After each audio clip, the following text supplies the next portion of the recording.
The photograph was always the same: blurred edges, a lifeless body, and a handwritten message in red ink: "You should have smiled." For months, no one could understand the pattern.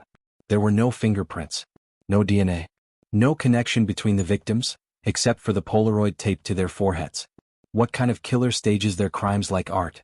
And more importantly, what message were they trying to send? The city had always felt safe. Not quiet, not crime-free, but safe enough to let your guard down. That illusion shattered the day they found Emily Hartman. Emily was a 22-year-old literature major at Westmore University. Her roommate had returned from a weekend trip and walked into their shared dorm to find Emily lying peacefully on her bed.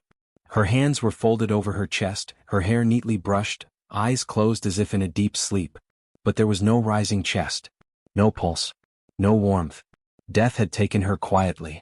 And on her chest, carefully placed, was a Polaroid photograph. It was Emily in that very room hours earlier, alive.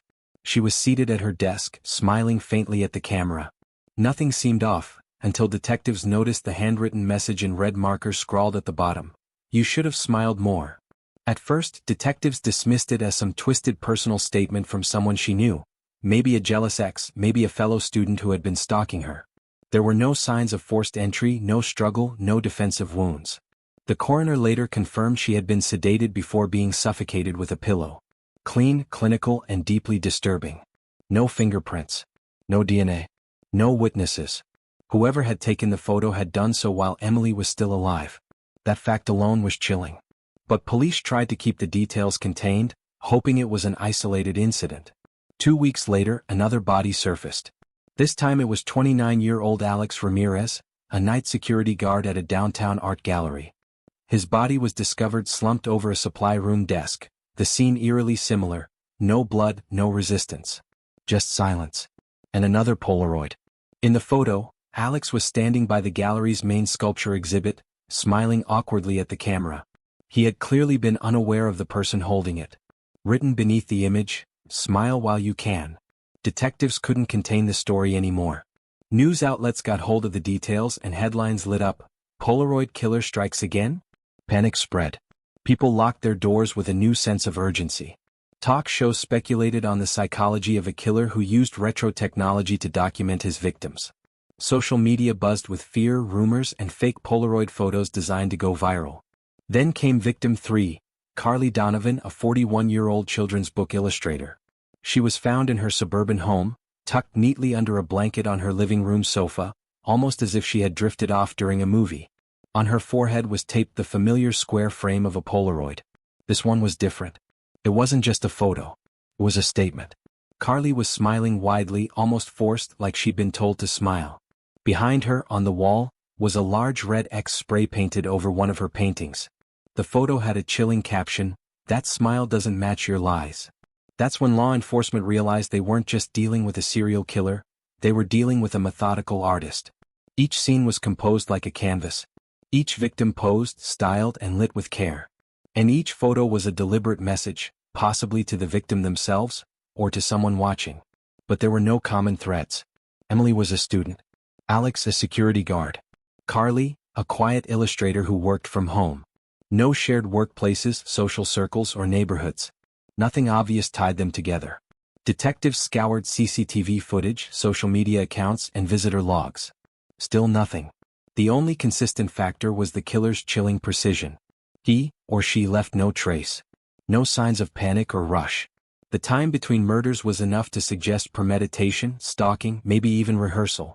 And the Polaroids, always with the same camera model, always developed with the same film stock, suggested this was someone older, or someone intentionally crafting a nostalgic brand of fear.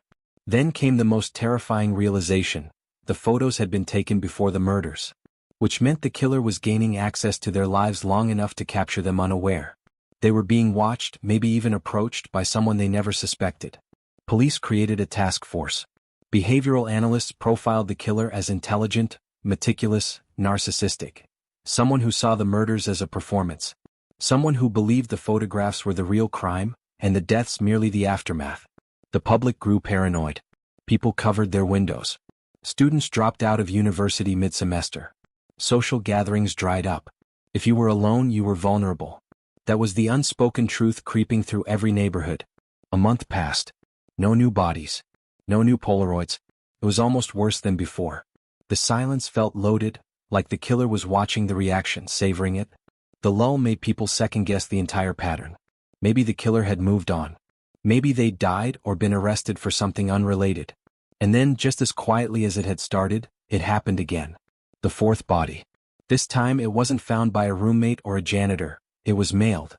A large cardboard box was delivered to a local news station. Inside, a body folded into the fetal position.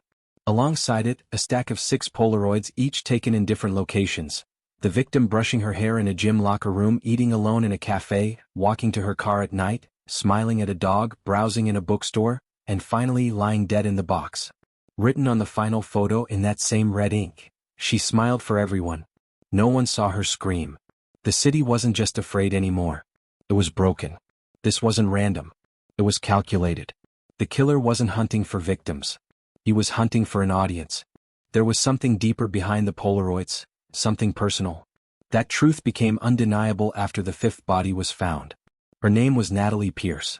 She was a well-known social worker who had dedicated her life to helping abused women escape dangerous homes. Loved, respected, and widely admired, Natalie's murder hit the public like a sledgehammer. She was found in her office, seated at her desk, her hands folded over a case file. A photo rested against her stapler. One more Polaroid to add to the growing collection of fear. In the image, Natalie wasn't looking at the camera. She was turned slightly, standing outside a gas station at night, sipping coffee from a paper cup. The timestamp on the back showed it had been taken 5 days before her death. Underneath, the message read, "Helping others doesn't mean you know yourself." The words hit harder than any blade. Natalie had no criminal record. No known enemies. And yet the killer had judged her with such certainty, such venom, as if revealing a flaw only they could see. That's when the task force began to rethink everything. These weren't just photographs. They were confessions. Not from the victims but from the killer, statements of perceived guilt, exposed in 3 by 3 inches of film. The police called in a forensic psychologist. She read every caption, examined every image, studied every victim's lifestyle, habits, known associates. Her theory was chilling.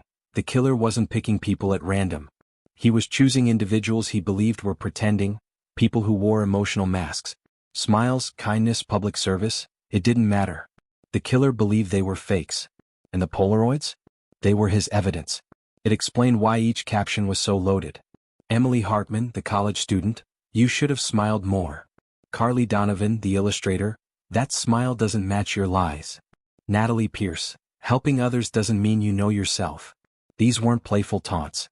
They were accusations. The killer saw himself as a judge, perhaps even a savior, ripping away the social mask each victim wore. Victim number 6 made it even clearer. Daniel Kruger, a motivational speaker and podcast host, known for his polished image and self-help mantras, was found in his condo, posed sitting upright in his favorite armchair. On the coffee table in front of him were 2 Polaroids. One was a picture of Daniel backstage at a seminar, mid-laugh, surrounded by fans. The other was of Daniel alone in a hotel bathroom mirror, his face tired, unshaven, eyes sunken, clearly unaware he was being photographed. Both pictures carried captions. The group photo read, "Everyone believes you." The mirror shot read, "But you never did." The contrast between the 2 images stunned investigators. It was the first time the killer had used multiple photos for one victim. One public, one private. It suggested the murderer had followed Daniel for days, watching both the mask and the man behind it. This wasn't just a thrill kill. This was surgical. The killer wanted to expose something. And for the first time the detectives felt something other than fear. They felt watched. Suddenly, no one on the task force could shake the feeling that the killer was near. Too near. He had access to lives, movements, details no one else should know.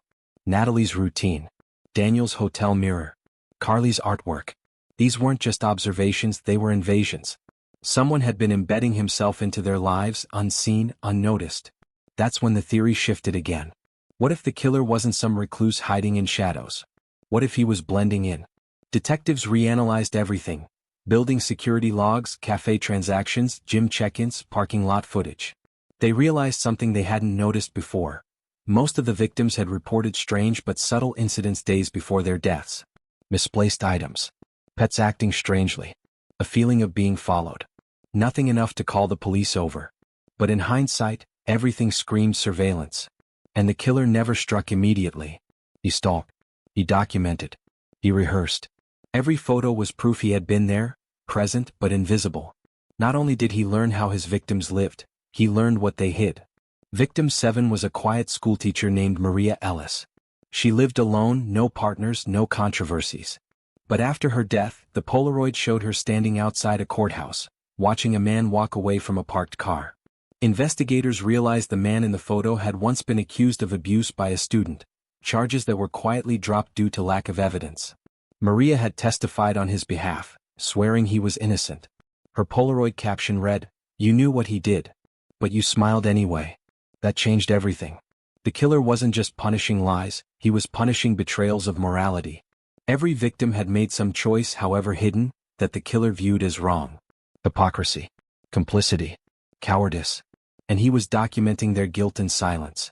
Each photograph was a final moment, not of murder but of judgment. To him, these people weren't victims. They were masks removed, truth revealed. And he wasn't just hunting anymore. He was cleansing. It all changed with one photograph. It wasn't left on a body.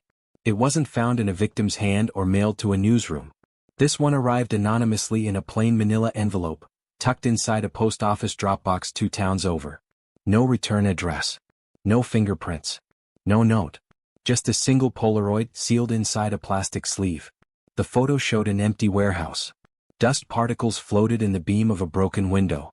In the far right corner, barely visible, was a chair, black leather, worn, slightly reclined. And on the chair sat a Polaroid camera. Nothing else. No victim. No threat. Just a scene. A setup. At first, detectives thought it was a hoax. A copycat trying to play the part. But something about the photograph felt too intentional. The framing, the lighting, even the grain of the film, it all matched the killer's previous work. This wasn't imitation. It was a clue. They visited the warehouse. It had been abandoned for years, part of an old textile district slated for demolition. No security, no working power, and barely any recent foot traffic. But the room from the photo was real. The chair was real. And taped to the underside of the seat, hidden behind cracked leather and rusted bolts, was what they feared: another stack of Polaroids. Dozens of them. Each was different from the others they'd found. These weren't images of victims post-mortem. These were candid photos. People smiling in cafes, walking dogs, sitting at bus stops. Some of the faces matched known victims, images taken days or even weeks before their deaths. But many were of people still alive. People not yet harmed. People who, according to the killer's own pattern, were next. And every photo had a red X drawn across the top corner. It was a kill list. What terrified investigators most was that these weren't just names or addresses. These were moments. The killer had been close enough to each of these people to photograph them unnoticed, undisturbed, in plain daylight. It meant they were already in his web. He had watched them, studied them, judged them. And he was waiting for the right time. The task force scrambled to identify every person in the stack. Some were teachers, some shop clerks, one was a retired nurse. No obvious pattern. But buried at the bottom of the stack was a Polaroid that sent a shockwave through the room. It was a photograph of one of the lead detectives on the case. He was standing outside his son's school, holding a cup of coffee, smiling at something off-frame. Written in red ink across the bottom, "You smiled when you should have stopped." The detective collapsed into a chair. His face went white. He wouldn't speak for an hour. When he finally did, he whispered a name. 12 years earlier, before his promotion, before his marriage, he had worked undercover in a narcotics unit. One operation had gone sideways. A small-time suspect had been beaten badly in custody, brutality that was covered up with falsified reports. No charges were ever brought. No press ever heard of it. But there had been whispers in the department. Regret. Guilt. Secrets. The killer had known. He wasn't picking people randomly. He was digging into their pasts, reaching into places they thought were buried. He wasn't just killing. He was punishing. And now he was hunting one of the people trying to stop him. They moved the detective into protective custody and intensified surveillance across every name and face on the list. But it was too late. Before they could get to her, one of the photographed women, a high school guidance counselor named Jeanette Rowe, was found dead in her car, parked just a block from her home. The engine was still running. Her face looked calm, almost resigned. The Polaroid had been placed on her dashboard. It showed her sitting in her office, looking at a crying student, her hand resting on a file folder. She wasn't smiling in the photo. She was blank. Cold. The caption read, "You heard her cries." But silence was easier. That broke the city. The public no longer believed the killer would be caught. This wasn't random violence, it was personal justice, and no one knew how many secrets might earn a red X. But the mistake came next. One of the Polaroids from the warehouse showed a young woman inside a subway car, clutching a backpack. Investigators used surveillance footage to trace the moment it was taken. After days of combing through video, they spotted the photographer, a tall man mid-30s wearing a faded blue baseball cap with a distinct tear near the brim. Though his face was obscured, the timestamp placed him at multiple scenes. Slowly a profile formed. For the first time they had movement. A face. A top. And then a break. A parking ticket. Issued near the same subway station within 5 minutes of the timestamp. Registered to a Jonathan Miles. No priors. No social media. Lived alone. A tech repairman. Neighbors said he was polite but kept to himself. Nothing remarkable. The raid was swift. Inside his apartment they found a darkroom. Dozens of undeveloped Polaroids. Journals filled with observations, lists, names, judgments. Not rants, but cold, measured assessments. Reasons. Justifications. Jonathan didn't resist. When they cuffed him, he simply asked, "Which one gave me away?" Even after arrest, he offered no remorse. He believed he had done what no one else would, exposed hypocrisy. Pulled the mask off the smiling liars. In his mind he wasn't a murderer. He was a mirror. The trial was publicized worldwide. But Jonathan barely spoke. He didn't need to. His work had already spoken for him, in ink, in film, in fear. And somewhere in evidence storage, those undeveloped rolls still wait. No one's dared open them.